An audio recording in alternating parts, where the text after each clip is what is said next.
مرحبا بكم في قناة هل تعلم الرياضية؟ أكد محمد الدعيع حارس مرمى الهلال السابق أن مواجهة النصر لا تخيفه بشكل عام، موضحا أنه لم يخش مواجهة ريال مدريد ومانشستر سيتي في وقت سابق قبل مواجهة الهلال والنصر يوم الاثنين الموافق في 12 من يناير. وقال الدعيع في تصريحات عبر برنامج دورينا غير السعودي: مباراة النصر القادمة ستكون صعبة بدون أدنى شك، ولكن لا يعني ذلك أنني أخاف أثناء اللعب ضد العالمي.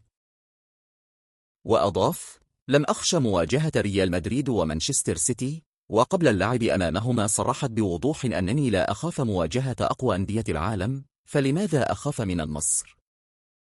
وتابع: أثق في قدرة الهلال على قلب المعطيات، فقد سبق وأن حققنا الانتصار على مانشستر سيتي ب4، ولكنني أحترم النصر كثيرا.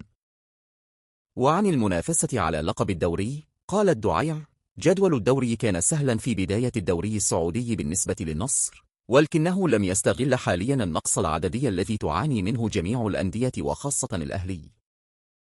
وأكمل: جماهير النصر لن تتحدث عن المواجهات السهلة في بداية الدوري، ولكن عندما بدأ الفريق يتعثر جاء الحديث عن صعوبة الجدول.